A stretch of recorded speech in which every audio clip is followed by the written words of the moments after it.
Many were thrilled and also concerned when they heard that The Last of Us was getting a TV show, but I'm happy to report that at this moment in time, when this video was made, I'm not sorry that it came out. It definitely had its issues, which I'm going to talk about, but I think we can give it a passing grade for being a decent adaptation.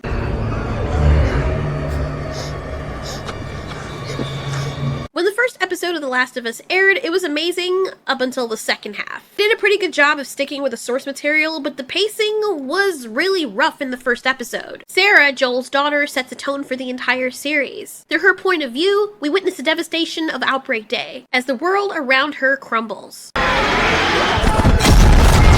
Planes crash from the sky, buildings are on fire, and there's just complete mayhem. Until unjustly, we're forced to witness Sarah's brutal and unmerciful death in her father's arms at the hands of a soldier following orders. Needless to say, it was kind of intense. But they went from the impressive high-octane pacing to slowing down to almost at a jarring halt after the time jump from the events when Joel lost his daughter. For me personally, it was so boring. For the majority of the time, you don't see the infected. Those who are familiar with the video game and simply want to see the story unfold may not find the slow pacing to be a major issue. However, for new viewers who are drawn in by the trailer's promise of a thrilling Last of Us adaptation, they may be left wondering what's going on. The show's overall atmosphere never really feels perilous, leaving the viewers waiting for something to happen. Bear in mind, it's worth noting that each episode clocks in at almost an hour, making it a grueling experience for a survival horror show to have so much screen time devoted to characters simply walking and talking. This might not turn off some people, but it did turn off a lot. Whether or not it was a part of the game, it's incredibly easy to lose the audience's interest when the marketing of the series promises that the remaining human population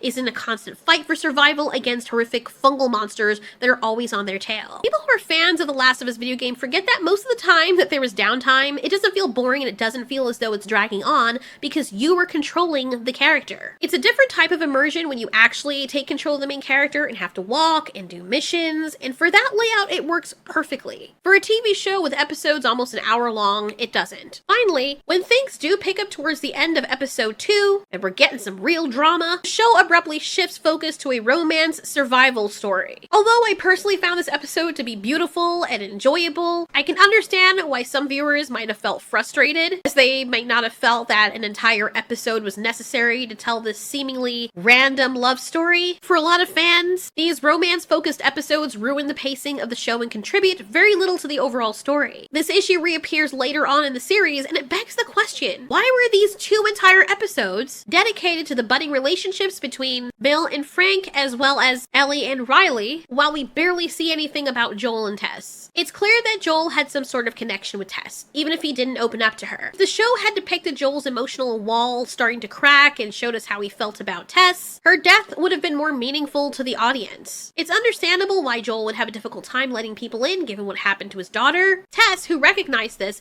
even called him out on it before her death.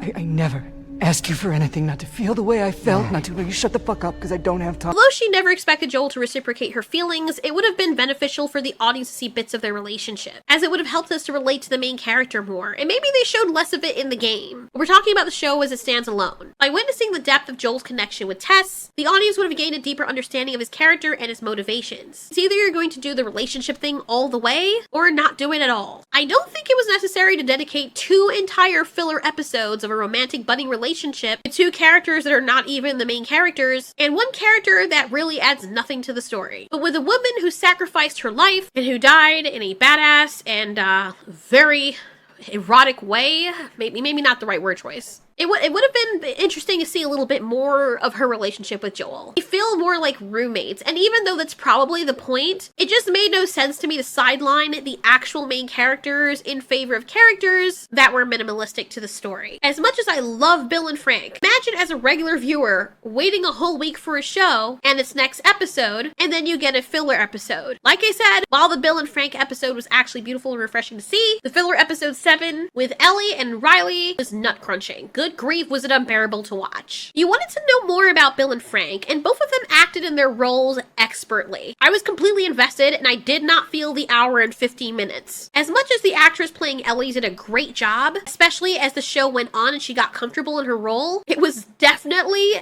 not enough to bolster the horrible performance done by the actress who plays Riley. I don't know if this is her first acting gig, but she definitely needed better direction because it feels like they just took some random person and told them that they were going to pay them $200 to rehearse these lines. Everybody else in that show stands out compared to this person. As a matter of fact, it's the reverse. While everyone else did an excellent job, the actress portraying Riley stood out due to her poor acting skills. It didn't help that we had to endure an entire filler episode where we're forced to watch an awkward and unbelievable exchange between her and Ellie. I believed Ellie, I did, but even that was hard to swallow because it just felt like they weren't in the same league when it comes to acting, and therefore it made the entire performance drag. There was no chemistry. Bill and Frank, oh, it was electrifying. You felt their chemistry. Riley and her, there's no chemistry between whatsoever. Maybe you can feel it from Ellie's side, but with her it feels like she's playing a character pretending to kind of sort of like Ellie. It wasn't until the end when they both got bitten that Riley finally manages to convey somewhat of a believable emotion, sort of.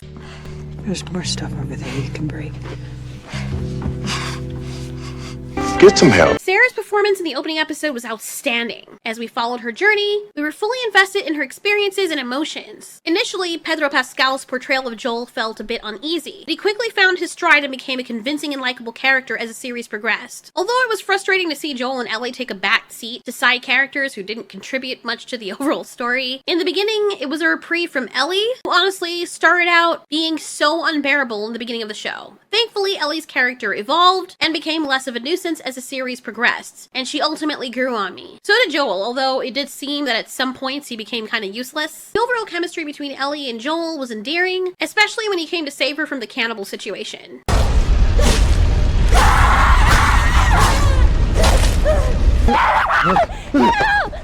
It's okay. It's okay, baby girl. Even though there was already enough indications well before this, as soon as I heard Joel refer to Ellie as baby girl, I knew that he had adopted her as his own daughter. And when the show ended with him taking down the Fireflies in a John Wick style rampage, it was the perfect ending. How did you get in here? I said unhook her. I won't let you take her. Unhook her. He wasn't playing around. Dude was like, I am not here right now. You do not want to cross me. The climax of the show was both grueling and heartbreaking as it presented an ethical dilemma. Joel was faced with a difficult decision. Save the person he loves and potentially doom humanity, or sacrifice Ellie in the hopes of saving millions. It was unclear whether or not the cure would even work. And oh my gosh, the heartbreak of him lying to her about what happened so she wouldn't feel any guilt. You can tell that everything leading up into this moment has led to Joel's walls that he has put up being completely broken down and him being allowed to be a father again and not wanting to make the same mistake he made in the beginning, which was not being able to protect his little girl. The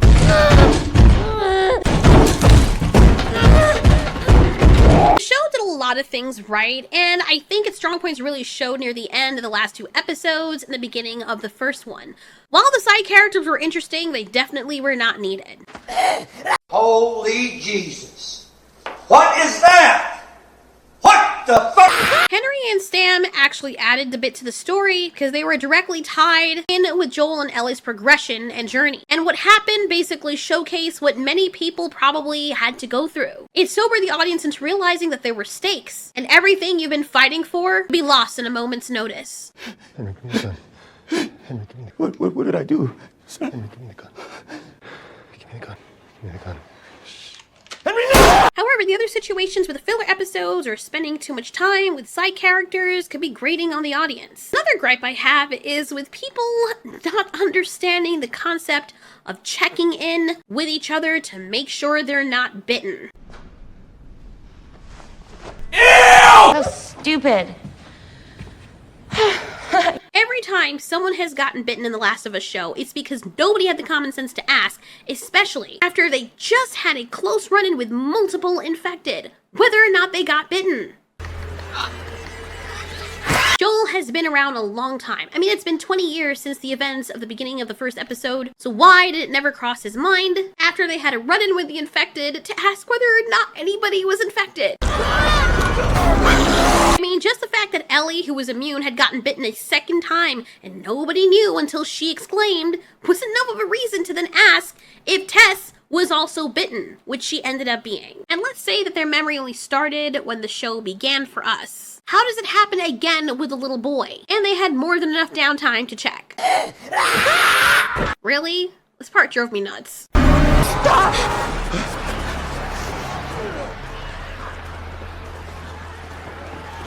The part with Kathleen doing the whole speech in the middle of a horde of infected, or just standing there hesitating, and she wanted so badly to kill Henry and Sam the entire time, but constantly hesitates every time she has Indenta rights, that was beyond cliche and very annoying.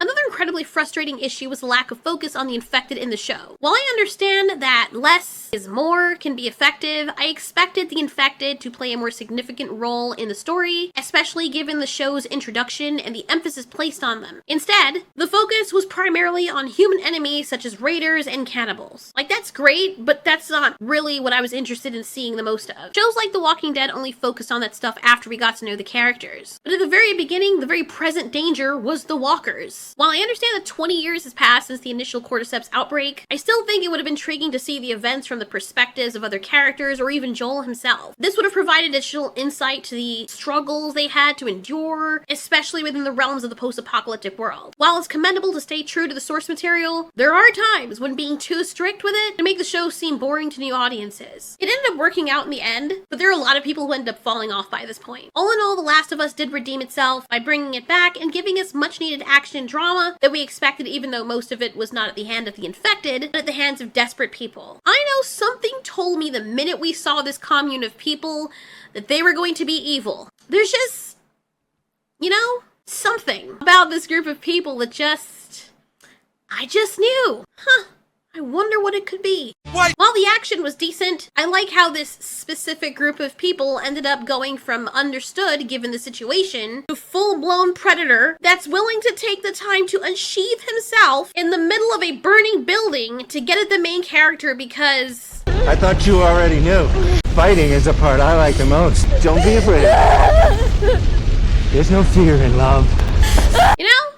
Because he's an evil man. It was so tongue-in-cheek, I don't even think I could take it seriously. But still a good scene. Despite the issues, I can honestly say that Season 1, the HBO's Last of Us adaptation, is a thrillingly faithful one of the video game. Does it hit as hard as a video game? No, at least not in my opinion. It definitely gets pretty close. I was hoping to see Joel shine a bit more, which we did see in the ending, and I don't know, based on what the events are in the video game, it's not long before he bites the dust. Here's hoping that they don't screw it up. Oh, by the way, I also called it, and I knew this was Ellie when this was displayed, and I knew they were gonna do the whole she's immune thing because her mother was bitten before she was born, and she lied to Marlene and said she cut the umbilical cord before that happened, which we saw didn't happen. My husband was a bit disappointed when this was pointed out because, being that I've never seen the movie, I trust him when he says that this was the basis for the Blade storyline. I too was not expecting it to go in this direction, but that one, a lot of other questions there. I mean, of all the people around the world, there had to have been other pregnant mothers that were willing to go to very extreme methods